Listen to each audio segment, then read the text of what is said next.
Hello everyone, I hope you all are doing well.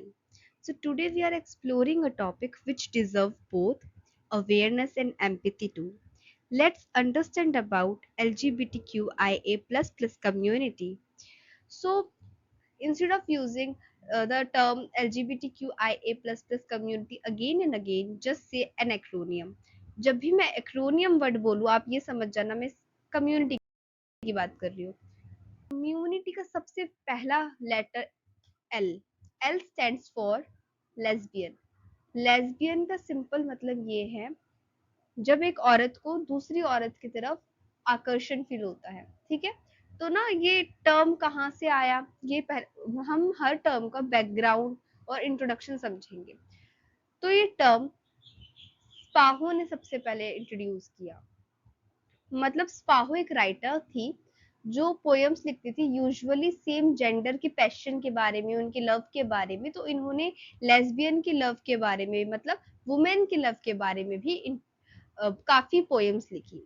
तो यहाँ से ये कॉन्सेप्ट आया और ये भी कहा जाता है कि जो लेस्बियन टर्म है वो लेस्बोस आइलैंड से इंस्पायर है क्योंकि ये आइलैंड वुमेन के लव को रिप्रेजेंट करता है. तो ये बहुत शॉर्ट में मैंने आपको लेस्बियन का बैकग्राउंड बताया है. फर्दर स्लाइड्स में हम इनके राइट्स के, इस कम्युनिटी के राइट्स के बारे में पढ़ेंगे कि क्या इनका लीगल स्टेटस है इंडिया में. तो अब हम एक्रोनियम का सेकंड लेटर डिस्कस करते हैं जो कि है जी. जी स्टैंड्स फॉर गे. तो जब भी हम गे की बात करते हैं तो यहाँ पे दो एक्टिविस्ट आते हैं. सबसे पहले कार्ल हेनरिच अल्रिक.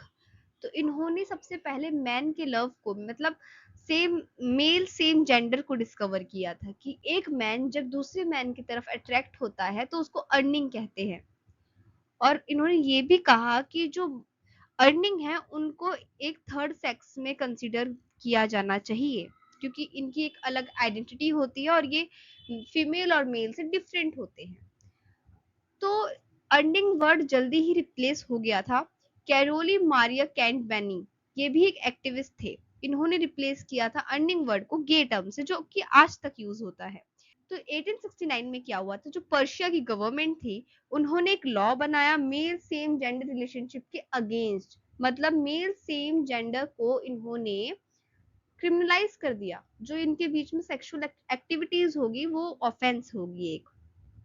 तो कैंट बेनी मारिया ने क्या करा, एक प्रोटेस्ट लेटर लिखा गवर्नमेंट को और कहा जो होमोसेक्सुअलिटी है वो एक नेचुरल है, एबनॉर्मल नहीं है. और इन्होंने इधर इस लेटर में दो टर्म का यूज किया, होमोसेक्सुअलिटी एंड हेटेरोसेक्सुअलिटी. तो होमो मतलब सेम, होमोसेक्सुअलिटी का सिंपल ये मतलब है जब सेम सेक्स के लोग, सेम जेंडर के लोग आपस में अट्रैक्शन फील करते हैं. लाइक मैन, दो मैन हैं वो आपस में सेक्सुअल अट्रैक्शन फील करते हैं. और हेटेरोसेक्सुअल में सिर्फ अपोजिट जेंडर की बात होती है. जब फीमेल मेल की तरफ अट्रैक्शन फील करती है, जब मेल फीमेल की तरफ अट्रैक्शन फील करते हैं. तो ये गे का बैकग्राउंड था कि कहाँ से गे कम्युनिटी की बात चली. तो अब हम ट्रांसजेंडर के बारे में देखते हैं. तो ऐसा नहीं है कि जो ट्रांसजेंडर टर्म है वो अभी ही रिसेंटली इंट्रोड्यूस हुआ हो. वो हमने माइथोलॉजी में भी देखा है, हिस्ट्री में भी देखा है. तो सबसे पहले हमने ट्रांसजेंडर कौन सी बुक में देखा था, साइकोलॉजी की बुक थी एक, उसमें हमने ट्रांसजेंडर को सबसे पहले रिकॉग्नाइज किया था, समझा था. तो जब भी हम ट्रांसजेंडर की बात करें तो उसमें फेमस एक्टिविस्ट है ट्रांसजेंडर वुमेन वर्जीनिया प्रिंस. तो उन्होंने बहुत अर्ली स्टेज में ही बहुत सारे प्रोटेस्ट करे ट्रांसजेंडर के राइट्स के लिए, इसलिए वो इतनी पॉपुलर है. तो इन्होंने एक डिफरेंशिएट बताया है बेसिकली दो टर्म के बीच में. और इन्होंने ये भी कहा है कि सेक्स और जेंडर सेम थिंग नहीं है, सेक्स और जेंडर का ही डिफरेंस बताया है. तो बेसिकली सेक्स का मतलब ये होता है eight the time of birth जो आपके बायोलॉजिकली ट्रेट्स है, जैसे कि eight the time of birth आप फीमेल हो, आपके जो जेनिटल्स है वो फीमेल के हैं, तो आप फीमेल हो बायोलॉजिकली, आपका सेक्स फीमेल का है. पर अगर हम बात करें जेंडर की, तो gender all about your social behaviour. कि जैसे कि आप eight the time of birth female हो बट आपका सोशल बिहेवियर मेल का है, तो अब तो आपकी जेंडर आइडेंटिटी एक मेल की होगी। तो ये जरूरी नहीं है हमेशा एक इंडिविजुअल का जो सेक्स और जो जेंडर है वो हमेशा सेम हो, वो डिफरेंट भी हो सकते हैं। ये आइडियोलॉजी थी और एक डिफरेंशिएट था जो वर्जीनिया प्रिंस ने बताया था। तो यहाँ पे दो शब्द का यूज हुआ है, ट्रांसजेंडर वुमेन का और ट्रांसजेंडर मैन का। तो ट्रांसजेंडर वुमेन क्या होते हैं, जो at the time of birth as a male identify होते हैं, पर उनकी जो जेंडर आइडेंटिटी है वो वुमेन की है, तो वो ट्रांसजेंडर वुमेन हो गए। ट्रांसजेंडर मैन क्या होता है, इससे बिल्कुल अपोजिट, जो individual eight the time of birth female है बट उसकी जेंडर आइडेंटिटी मैन की है। तो एक बुक थी सेक्सुअल हाइजीन एंड पैथोलॉजी की, जो कि जॉन एफ ऑल्विन ने लिखी थी। तो उसमें ऑल्विन ने कहा था कि जो ट्रांससेक्सुअलिज्म है वो ज्यादा बेटर वर्ड है रेदर देन द ट्रांसजेंडरिज्म। इन्होंने ऐसा क्यों कहा, क्योंकि ट्रांससेक्सुअलिज्म के कॉन्सेप्ट में इंडिविजुअल के पास चॉइस है कि वो सर्जरी करवा सकता है। मतलब इन्होंने सिंपली ये कहा जो ट्रांससेक्सुअलिज्म है वो एक ब्रॉडर एस्पेक्ट में बात करता है, और जो ट्रांसजेंडरिज्म है वो एक नैरोअर कॉन्सेप्ट है जिसमें सिर्फ जेंडर आइडेंटिटी और सेक्सुअल ओरिएंटेशन की बात होती है। पर सोसाइटी ने इस वर्ड को अपोज करते हुए ये कहा जो ट्रांसजेंडरिज्म है वो ज्यादा सोशल एंड कल्चरल एस्पेक्ट में बात करता है, और जो ट्रांससेक्सुअलिज्म है वो सिर्फ मेडिकल एस्पेक्ट में, सिर्फ सर्जरी ओरिएंटेड बात करता है। तो जब भी हम ट्रांसजेंडर की बात करते हैं तो उसमें लैंडमार्क केस आता है NALSA versus Union of India का, जो 2014 का था। तो इसमें बोला गया था कोर्ट ने, जो आर्टिकल 21 ए है जो राइट टू एजुकेशन की बात करता है कि 6 से लेकर 14 साल के बच्चों को free and compulsory education provide की जाएगी। तो ये राइट ट्रांसजेंडर के पास भी है, थर्ड जेंडर के पास भी राइट है ये। और 2019 में राइट्स आने लगे ट्रांसजेंडर के लिए। फिर उसके बाद 2019 में भी ट्रांसजेंडर पर्सन्स के लिए एक एक्ट बनाया गया लेजिस्लेचर द्वारा। उसमें बहुत सारे राइट्स दिए गए हैं, उनकी प्रोटेक्शन की गई है ट्रांसजेंडर की। और मद्रास हाई कोर्ट ने तो ये तक कहा कि जो इम्पोर्टेंट फॉर्म है उसमें एक कॉलम होना चाहिए थर्ड जेंडर के लिए। तो हमने थर्ड जेंडर यानी कि ट्रांसजेंडर को डिस्कस कर लिया, उनके बैकग्राउंड जान लिए, उनके कुछ राइट्स जान लिए। अब हम तीन टर्म को डिस्कस करेंगे, इंटरसेक्स, बाइसेक्सुअल, असेक्सुअल।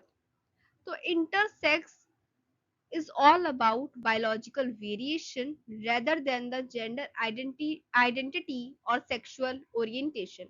हमने अब तक जितने भी टर्म पढ़े हमने सिर्फ उनकी जेंडर आइडेंटिटी और सेक्सुअल ओरिएंटेशन को जाना, पर इंटरसेक्स में ऐसा नहीं होता। इंटरसेक्स बहुत रेयर होता है।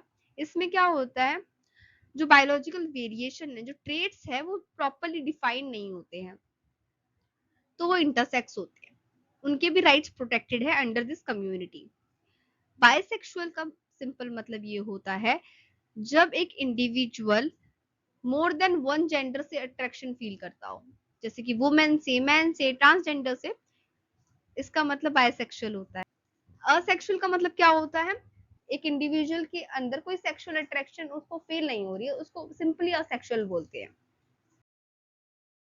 अगर हम क्यूअर की बात करें, Q for questioning. Queer community के लोग होते हैं वो अभी भी एक्सप्लोर करते हैं अपनी जेंडर आइडेंटिटी को।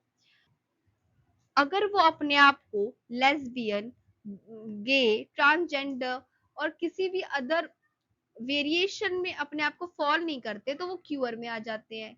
जो इंडिविजुअल अभी भी एक्सप्लोर कर रहा है अपने जेंडर आइडेंटिटी को वो क्यूअर होते हैं बेसिकली। तो हमने सारे टर्म्स जान लिए एलजीबीटीक्यू के। अब हम जान लेते हैं ये प्लस का साइन क्यों है। प्लस साइन इसलिए है क्योंकि ये दर्शाता है इंक्लूसिविटी। इंक्लूसिविटी का क्या मतलब होता है, एडिशन, कि या इस कम्युनिटी के अंदर other variation like non binary, gender queer भी इंक्लूड हो सकते हैं। ये एक बहुत ब्रॉडर कम्युनिटी है जिसमें इंक्लूसिविटी एक्सेप्टेंस है। Now we discuss about the legal status of LGBTQ community. तो ये टॉपिक बहुत ज्यादा कंट्रोवर्शियल रहा है। तो वो क्यों रहा है? इस सेक्शन की वजह से रहा है। जो सेक्शन 377 था वो होमोसेक्सुअलिटी को क्रिमिनलाइज बताता है। मतलब जो सेम जेंडर के बीच में सेक्सुअल एक्टिविटी है उसको क्रिमिनलाइज करता है। तो फिर इसको प्रोटेस्ट क्यों किया जा रहा है? क्योंकि जो ये कॉन्स्टिट्यूशनल प्रिंसिपल्स है उनके अगेंस्ट है। कॉन्स्टिट्यूशन प्रिंसिपल्स क्या कहता है? Every individual has right to live their life according to themselves. जो आर्टिकल 21 है, right to life and personal liberty की बात करता है, उनसे वो लिबर्टी ही छीनी जा रही है इस सेक्शन के अकॉर्डिंग। तो इसलिए बहुत ज्यादा प्रोटेस्ट हुआ। तो सबसे पहले कोर्ट के पास केस आया 2009 में, नास foundation versus government of India, sorry government of NCT of Delhi. तो हाई कोर्ट ने डिक्रिमिनलाइज कर दिया था इस सेक्शन को, और उन्होंने रीजन ये दिया था कि ये क्लियर वायलेशन है आर्टिकल 14 राइट टू इक्वालिटी का, आर्टिकल 15 का, article 21 right to life and personal liberty का। पर इस जजमेंट को ओवरटर्न कर दिया था सुप्रीम कोर्ट ने 2013 में सुरेश कुमार कौशल वर्सेस नास फाउंडेशन के केस में। रिक्रिमिनलाइज कर दिया गया, मतलब फिर से पनिशेबल बना दिया गया इस होमोसेक्सुअल एक्टिविटीज को। कोर्ट ने कहा इस लॉ से सिर्फ माइनॉरिटी ग्रुप को इफेक्ट हो रहा है रेदर देन द मेजॉरिटी। इसका बहुत क्रिटिसिज्म हुआ क्योंकि जो लॉ है वो हर एक इंडिविजुअल के राइट्स को रिस्पेक्ट करता है, इधर माइनॉरिटी ग्रुप मेजॉरिटी ग्रुप नहीं देखा जाता। फिर 2014 में हमने जैसे कि ट्रांसजेंडर की जब बात कर रहे थे हमने इस केस को रेफर किया था। तो इस नालसा वाले केस में यही बताया गया था कि जो ट्रांसजेंडर है उनको राइट्स मिलने चाहिए, उनको as a third sex consider करना चाहिए। फाइनली सेक्शन 377 डिक्रिमिनलाइज्ड हो गया Navtej Singh Johar versus Union of India के केस में 2018 में। इन्होंने ये कहा सेक्शन 377 पार्टली स्ट्रक डाउन किया जाए। पार्टली क्यों?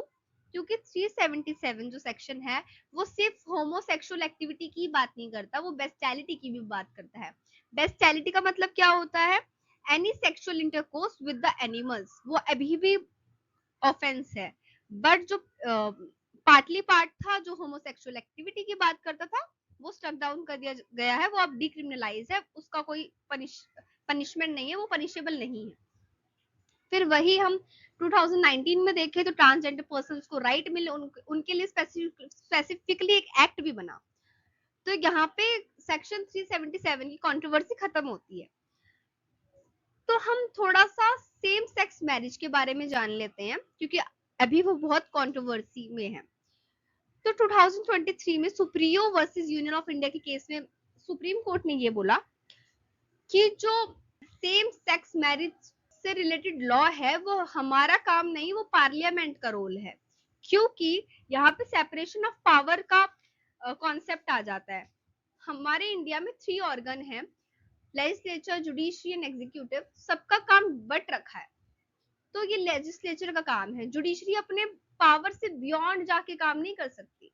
और ऐसा क्यों है कि लेजिस्लेचर का काम है, जुडिशरी नहीं कर सकती? क्योंकि एक तो सेपरेशन ऑफ पावर का कॉन्सेप्ट है, और इसलिए भी एक ये रीजन हो सकता है अगर हम सेम सेक्स मैरिज को रिकॉग्नाइज कर भी दे, उनके लिए लॉ बना भी दे, पर उसके साथ साथ काफी सारे लॉज भी हमें चेंज करने पड़ेंगे, लाइक अडॉप्शन, मैरिज, इनहेरिटेंस।